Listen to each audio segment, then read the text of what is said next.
শুক্রবারের দুপুরটা ছিল অন্যরকম। জুমার নামাজের পর বিজয়নগরের পানির ট্যাঙ্কির সামনের রাস্তায় একটি স্বস্তিদায়ক পরিবেশ বিরাজ করছিল। অফিস ফেরত মানুষের ভেতর ভিড় ছিল না, রাস্তা ছিল কিছুটা ফাঁকা। এমন সময় একটি রিকশা ধীরে ধীরে এগিয়ে যাচ্ছিল।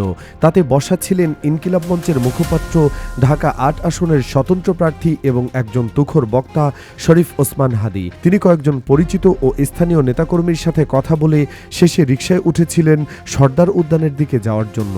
কে জানতো এই সাধারণ দৃশ্যটি মুহূর্তেই পরিণত হতে যাচ্ছে এক ভয়াবহ ট্র্যাজেডিতে, যার রেশ কাটবে না আরও কয়েকদিন। হঠাৎ করে দুটি মোটরসাইকেলের গর্জন ভেঙে দিল দুপুরের নিস্তব্ধতা।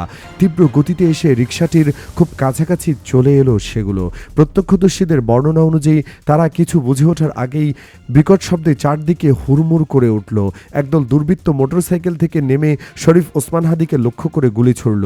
গুলিটা শটান লাগলো তার মাথার বাম কানের নিচে, চোয়ালের কাছাকাছি একটি মারাত্মক জায়গায়। এটা কোনো হামলা ছিল না, এটা ছিল একটি সুপরিকল্পিত, সুনির্দিষ্ট এবং নিষ্ঠুর চেষ্টা। গুলি লাগামাত্র হাদীর শরীর রিকশার উপর থেকে ছিটকে পড়ার মতো উপক্রম। রক্তে ভেসে গেল তার পুরো শরীর এবং রিকশার আসন। আতঙ্কিত হয়ে দৌড়ে পালালো দুর্বৃত্তরা।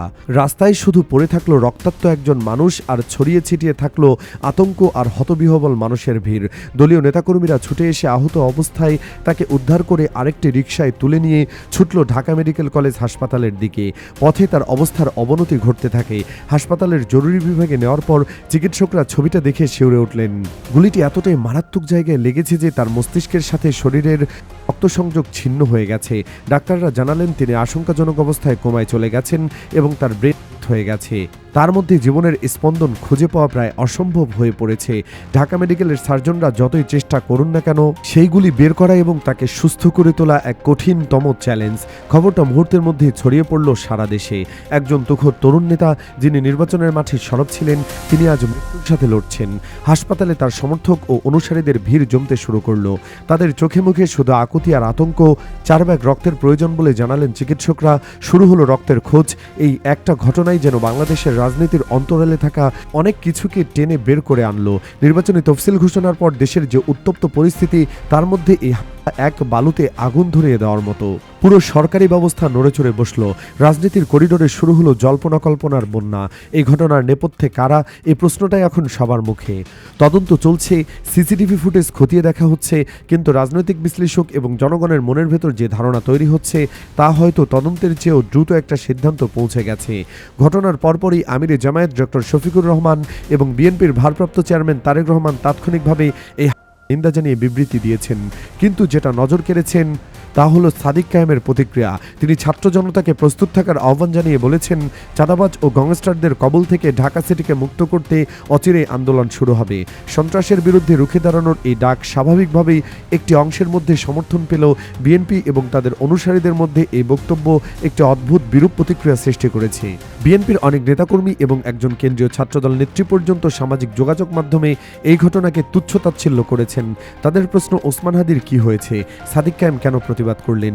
এই প্রশ্নবোধক চিহ্নগুলো যেন একটা বড় রহস্যের ইঙ্গিত দিচ্ছিল। শরীফ ওসমান হাদীর জন্য তাদের কোথাও কোনো সমবেদনা নেই, বরং তারা ব্যস্ত নিজেদের দল এবং নির্দিষ্ট কয়েকজন নেতাকে রক্ষা করার জন্য।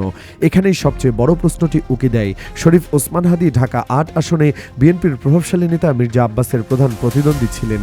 নির্বাচনী তফসিল ঘোষণার পরেই যে এই হামলা হলো, তাতে সাধারণ মানুষের মনে একটি স্বাভাবিক সন্দেহ জন্ম নিয়েছে। মানুষ বলছে, হাদীর কিছু হলে এর দায় মির্জা আব্বাস এবং বিএনপিকে নিতে হবে। এই ধারণা এবং পারসেপশন রাজনীতির চেয়েও শক্তিশালী হয়ে উঠতে শুরু করেছে।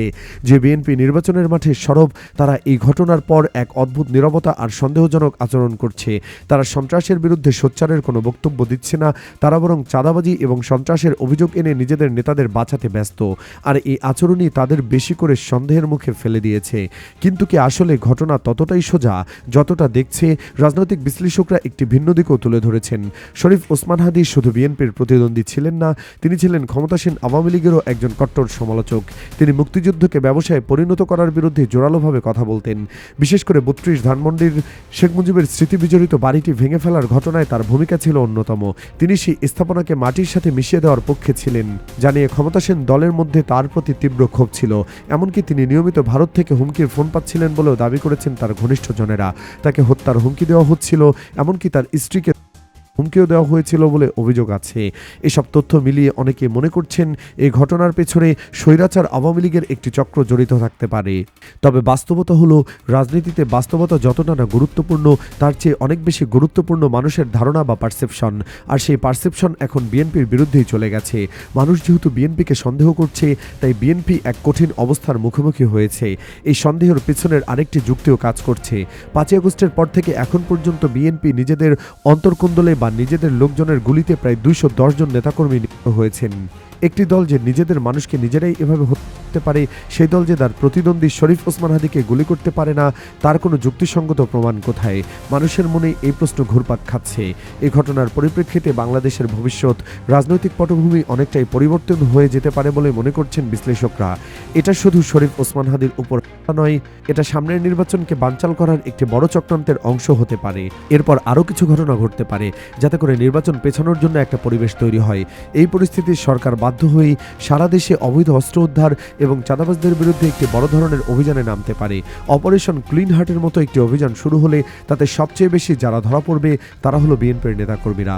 ফলে এই হামলার পরিপ্রেক্ষিতে বিএনপি যতই নিজেদের নির্দোষ দাবি করুন না কেন, তারা এক চরম বিকায়দায় পড়েছে বলে সবাই মনে করছেন। জনগণ তাদের উপর থেকে আস্থা হারাবে এবং অদূর ভবিষ্যতে রাজপথে তাদের জন্য কঠিন পরিস্থিতির সৃষ্টি হবে। শেষ পর্যন্ত যারাই এই ঘটনার পেছনে থাকুন না কেন, একজন জনপ্রিয় তরুণ নেতাকে নীরবতায় মৃত্যুর মুখে ঠেলে দেওয়া এটা সত্যি একটি নিগৃহীত কাজ। তার স্ত্রীকে হুমকি দেওয়া হচ্ছে। আর এই চেষ্টাকে ঘিরে যে রাজনৈতিক খেলা শুরু হয়েছে, তাতে আসল সত্য হয়তো চিরদিনের জন্য চাপা পড়ে যাবে। তদন্ত হবে, রিপোর্টে আসবে, কিন্তু জনগণের সামনে যে ছবিটা এঁকে গেছে তা হলো একটি সন্ত্রাসী চক্র নির্বাচনকে প্রভাবিত করতে চাইছে এবং সেই চক্রের সন্দেহের তীর এখন বিএনপির দিকেই। হাসপাতালের আইসিইউতে যখন লাইফ সাপোর্টে থাকা একজন মানুষের জীবনের সঙ্গে ঝুঁকছেন চিকিৎসকরা, তখন বাইরের রাজনীতির মহারণ্যে শুরু হয়ে গেছে আরেক লড়াই। এই লড়াইয়ের ফলাফল নির্ধারণ করবে বাংলাদেশের আগামী দিনের রাজনৈতিক ভাগ্য। আর এই ভাগ্যের সিঁড়িতে একটা গুলির আঘাত যেন একটা গভীর ক্ষত বসিয়ে দিল, যা কাটতে কাটতে হয়তো অনেক সময় লেগে যেতে পারে।